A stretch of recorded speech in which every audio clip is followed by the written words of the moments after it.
Welcome to the course, Making a Case for New Churches.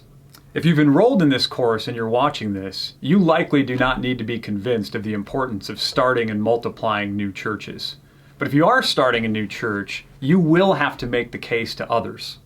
In this course, we will look at the elements of a multiplying church, what church is according to Jesus, and why we should be planting and multiplying new churches in our American culture today. Let's begin by making a case for starting and multiplying churches. Church planting has gained a lot of popularity in the last few decades, but church multiplication is still pretty rare. Dave Ferguson and Todd Wilson at Exponential refer to multiplying churches as level 5 churches. Their research shows that very few churches fall in the level 5 category. Most churches in America are at levels 1 through 4, and even more specifically are level 1 and 2 churches. Level 1 and 2 churches are those that fall in the subtraction and the plateaued category.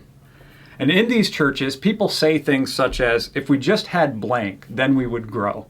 If we just had more money. If we just had better facilities. If we just had a better worship leader. If we just had a more creative children's ministry, then we would grow. 80% of churches in America are in a subtraction or plateaued state.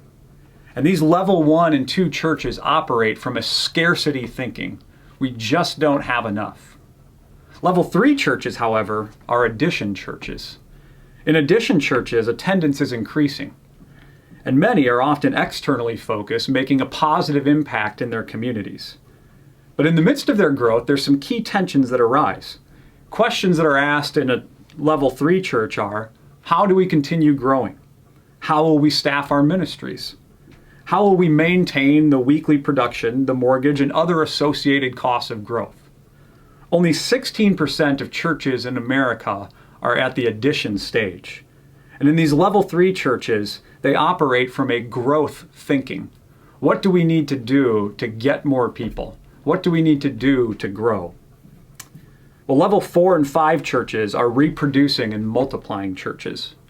Perhaps the greatest difference between a reproducing and a multiplying church is reproducing churches are parents that reproduce to a second generation, whereas multiplying churches are more like grandparents or great-grandparents, where they're multiplying to the third and fourth generation. A great biblical example of this is found in 2 Timothy 2, verse 2, where the Apostle Paul writes, "And the things you, Timothy, have heard me say in the presence of many witnesses, entrust to reliable people who will also be qualified to teach others." In this verse, we see multiplication to the fourth generation. Paul passes on the gospel to Timothy, who then entrusts it to reliable people, who then will teach others. Research shows that less than 5% of churches in America will ever reproduce.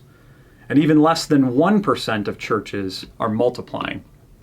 In these churches, the scorecard is not how many people can we get, but how many people can we send.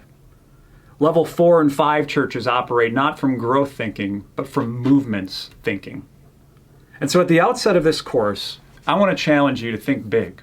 Start small, but dream big. Don't think about planting a church. Think, dream, and pray about planting a multiplication movement.